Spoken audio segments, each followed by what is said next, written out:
I recently read Rich Dad, Poor Dad by Robert Kiyosaki. Robert Kiyosaki learned about money from two dads, his biological father and his best friend's father. Both men worked hard and earned good incomes, but his biological father struggled to pay bills his whole life, while his friend's father became one of the wealthiest men in Hawaii. When Kiyosaki's father died, he left bills to be paid. But when his best friend's father died, he left millions of dollars to his family and his favorite charities. In Rich Dad, Poor Dad, Kiyosaki reflects on why his father remained poor and why his friend's father became rich. The answer came down to two fundamental differences. Fundamental difference number one: Poor Dad acquired liabilities. Rich Dad accumulated assets.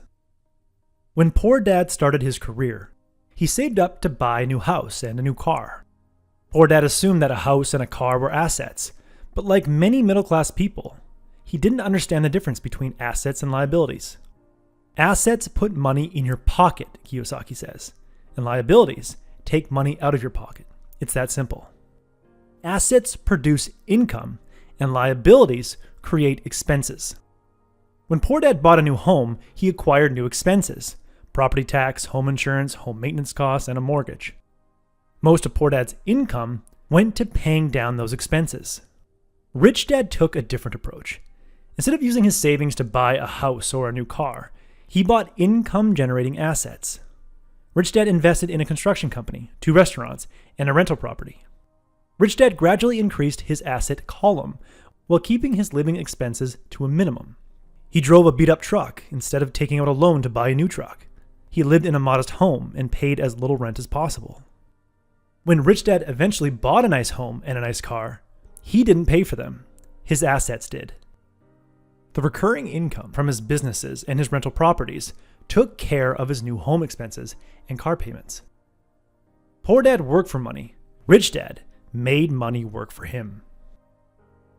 Later in life, Robert Kiyosaki took this lesson to heart. When Kiyosaki was in his late 20s, he wanted to buy a Porsche.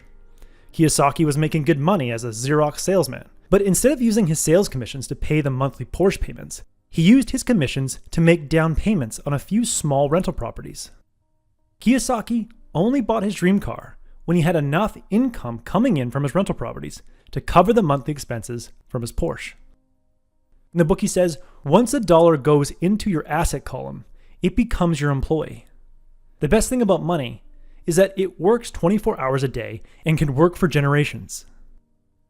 Turn more of your money into great employees by reducing your expenses and acquiring income-generating assets. Don't focus your efforts on increasing your paycheck. Focus your efforts on acquiring assets. Look for good income-generating assets in 4 areas. Area number 1, businesses that can be managed by other people. Rich Dad owned several businesses that were run by other people. His businesses required just a few hours of his time each week. Kiyosaki says, if you have to work in a business, it's not a business, it's a job. See my book summary of E-Myth Revisited for more details on how to create a low-maintenance business.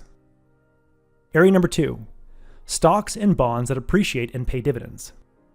Area number 3, income-generating real estate, like townhomes, apartment complexes, storage units, and commercial buildings. And area number 4, royalties on products and intellectual property, like music, art, and patents you create or buy the rights to sell. When income from your assets can cover your living expenses, you are truly wealthy. You no longer have to show up at a job you don't like just to pay the bills and survive. To paraphrase Buckminster Fuller, the measure of a person's wealth is the number of days they can survive without having to work. When you use your assets to generate the majority of your income, you pay less in taxes, a secret that all rich people know. For example, income from stocks held for more than a year are taxed at 15% instead of at the income tax rate, which can be as high as 37%. Real estate gains are not taxed at all if you use them to buy more real estate, thanks to the 1031 tax deferral in the United States. And assets purchased through a personal corporation, which is how most rich people purchase assets, are taxed at a lower corporate tax rate.